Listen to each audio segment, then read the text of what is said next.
What's up, you guys? Thank you so much for joining for episode number 12 of the Hold On to Your Butts podcast. Today is all about space. That's right, an episode dedicated solely to space. Sit back, enjoy the Hold On to Your Butts podcast.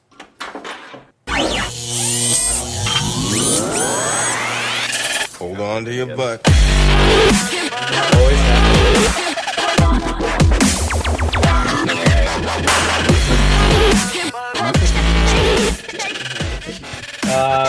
You hear it now? You got it now? Okay.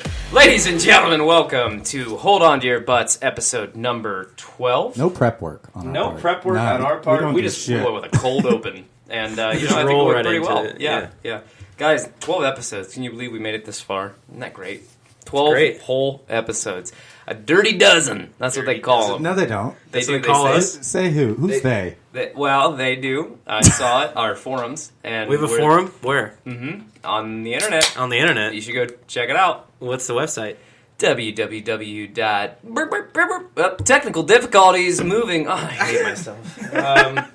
Was that a brogue way? We got a lot to cover today. I'm going to be honest with you. We got a lot to cover today, so we're just going to jump right into it. I'm going to jump into it with some news. Ooh. And run a couple things by you. Some statistics came out here recently. You know Nielsen ratings, the people who do like TV ratings and stuff like that. Yeah. You know that, where how well is a TV show doing and stuff. So they actually released a study on video games here recently. And I have some numbers here from that might surprise you, or at least they surprised me. I'm interested to get your guys' reactions on them. So here's one.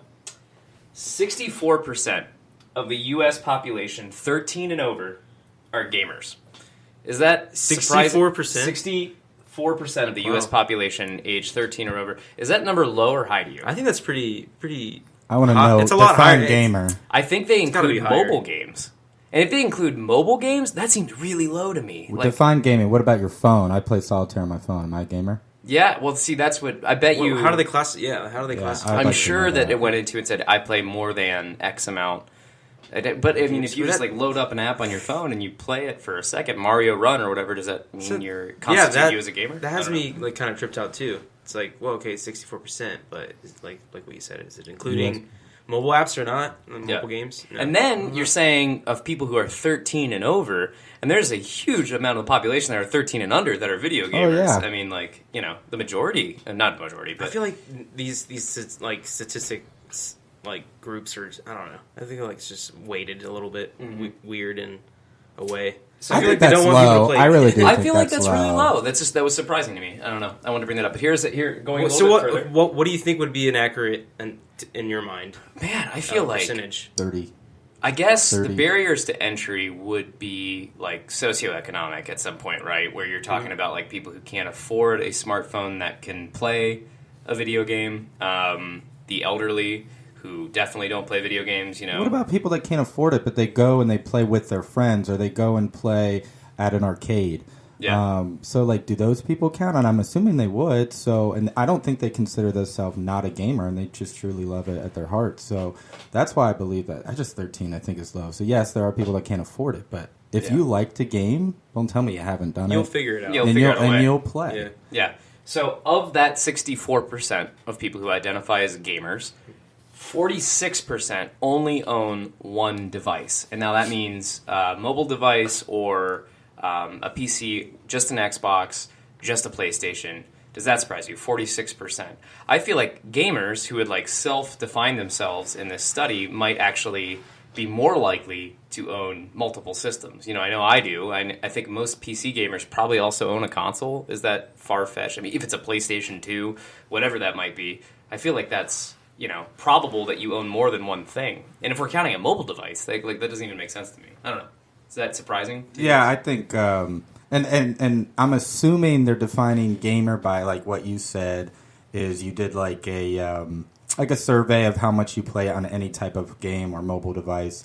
Because we have a friend, his name is Nate, and he actually dislikes video games. He doesn't like them at all. However, he has a kid. He has two kids. He plays the Wii and Wii U with them, and he hates video games. He doesn't care for them, but he loves Pokemon Go. He's just a weird, silly dude, and he likes Pokemon Go for the longest time. Yeah. But if you asked him, are you a gamer? He said, hell no. But you play Pokemon Go, so don't tell me you don't. Yeah. So it all depends on that. So I think 13% is low. I also think it'd be around 30% or higher. And if you throw all ages, not just 13 and above, I think it would even be higher because, 5-year-olds, 6-year-olds, they're playing games on phones as well. So I think that's really low. This is where I think the whole thing falls off, and this is the last thing I'm going to say about this whole ratings thing. Of that 64%, that people, this is the craziest. 77% said that they have heard of the PlayStation 4. So that means 23% of people haven't heard of the PlayStation 4. And this is a U.S. population too. No it's not way! Like the world. I could understand that in the world, or I would actually. Did they give you like a range of that, like where they're pulling? No, actually, I heard all of these stats from an size. IGN podcast here just recently on GameScoop, but 23% of people haven't heard of the PlayStation 4. Just anecdotally, I'm sure you've heard of the PlayStation 2. It was the most popular system in America, and still is to date. And couldn't you just think logically, I bet the PlayStation 4 actually does exist, and I can accept that that's a thing? 23% of people have never heard of the PlayStation 4? It must be that a lot of that must be elder. Are like the mobile gamers or older. That's the elderly. You ask my my grandfather, he's not going to know what the hell PlayStation. That's the 23%. Yeah. Okay. It's through that, and people in homes or something like that. They just don't care. Jeez, I can buy that. All right, so moving on, another news story. We're moving on a quick clip today, guys. We got a lot to cover. Quick clip. So, sort of a space theme going on with today's news stories. The next news story, it just came through that BioWare has put Mass Effect, the series, on ice. So they're not exactly sure what that means, but they're saying that they're going to reorganize the teams to concentrate on other new IPs and give Mass Effect the break that it needs. That's a bummer to me. I don't think we talked enough about Andromeda. I have it. I played it for maybe 15 minutes, and there's just so many other good games out, and I was playing Horizon, and I was playing Zelda, and I was playing Mario Kart, and so many things just pulled me away from it. I still, want to go play it, but I got to be honest, all of the negative stuff that they're saying about it, kind of makes me not really super motivated to go play it. And I was so looking forward to that game. That was one of my top anticipated games of this year. That's a bummer. I don't know. I really liked Mass Effect 1. I love Mass Effect 2. Was absolutely a fantastic game. Mass Effect 3 was a letdown, and I can see... I think maybe ice is a little harsh. I do think it needs a revamping, but I think they do need to put it on ice because the fourth one didn't come out the gate super strong from a ranking or rating standpoint. So it's like, hey, you can't reboot it so soon after the fourth one came out. And I'm assuming the fourth one was probably supposed to be... Was it supposed to be a trilogy? Do you know? Was it a trilogy? Was it a... if it would have done well, for sure they would have spun that thing up into a trilogy. Yeah. And I think they're going to be like, hey, we normally do trilogies, or we would like to normally do trilogies, but now we just rebooted it, and that stunk, so now we got to reboot it again. And I think this might sound harsh, not necessarily fire the staff, but bring in other people to think about how they want that game to go. Yeah. And really take your time, because maybe they took their time on this Mass Effect, but Lord, I think they needed to take more time on it. So when I dug into this a little bit further, I figured out that the team that produced the Mass Effect for this time around, that produced Andromeda, it's actually the first time producing a feature game. It's because the way that BioWare is split up, they have a bunch of different offices, right? They have a Montreal, they have a Quebec, they have a San Diego, whatever. They have all these different studios, and the original studio that was responsible for producing Mass Effects 1 through 3 didn't do that, and instead it was I think it was Montreal. I think it was BioWare Montreal that produced this one. The only thing that they'd done as a studio to date before this was the multiplayer for Mass Effect 3. So it's they had some familiarity with the IP, but not a ton. And do you think organizations like BioWare and stuff, do you think they bring in focus groups? Do you think they do that? They need to do that better in certain games. Oh my gosh, because there was games that came out. For example, maybe they did it for Battlefront, because the last Battlefront Star Wars Battlefront game was not horrific, but there was things, but people were let down, and so hopefully they brought a focus group in and said, "Dude, what the hell do you think we could have done better? Because we thought it was great." And then they change all that stuff for the next one. Well, yeah. I feel like people don't really have an understanding of how things get built, like a game or technology, for instance, like building out a website, you have to do QA before it can actually launch itself, and maybe if a game comes down to it and it needs to be released soon, needs to be tidied up, maybe they don't QA everything, but then they say they're going to get it through the beta or the alpha releases, so it seems like a game like Mass Effect that would just have like so much budget behind it to QA test, you know what I mean, and be able to start real early and it's do BioWare. it real often. Mm-hmm. Right? It's BioWare. How does BioWare... Maybe they're just tired of maybe they're just so worn out of the game and they can't really ideate or come up with a new way of thinking about Mass Effect, and pushing it a little bit further and maybe in a different direction. Maybe they just need to like put it on ice for now, put it on the shelf, let it sit and marinate, and then come back to it after making some other games. How long do you think is an appropriate amount of time to put the series on I would ice? say 6 months. 6 months and revisit in 6 months or after to 2 begin, quarters. which will take 3 to 4 years to make, is what you're saying. Like 6 months. 6 and months, then- come revisit it, think about it, talk Yep. about it. If there's nothing there still, keep having it sit on ice. Yeah. I think what kills video games, why video games have high, what do you call it, hype behind them, and then they come out and they're letdowns, is deadlines. I Yeah. really think, for example, I remember watching a slight interview when Gears of War 2 or 3 was about to come out, and he was standing next to Bill Gates himself, the project lead, and he was Cliff like, Basinski. and he was like, so you're going to have it out by Christmas? And he was like, ugh. And he was like, right, you're going to have it out by Christmas, right? And he was like, yep. And then, you can't tell Bill Gates no. Yeah, that exactly. you're not going to have that out by then. Probably not Mr. Gates. Well, you're fired. Yeah, you know what I mean? So I just think deadlines is what cause companies to really drop the ball. Prey.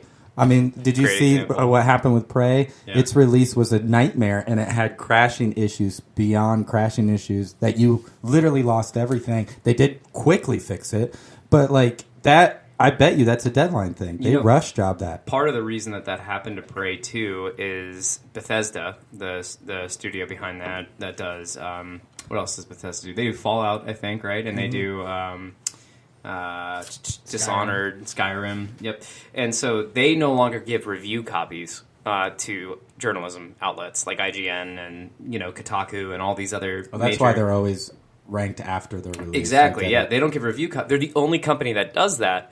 And I think part of that, like IGN's review of it, so the way that they do it now, like IGN does a review in progress because they're still playing through the game, but they realize people are trying to decide whether or not they're going to go buy the game, and so they come out with like a preliminary score. And Prey's preliminary score was like a 4, and it was like it was considered bad. It was like a horrible game. And he was like, "I'm actually having a really good time with this game."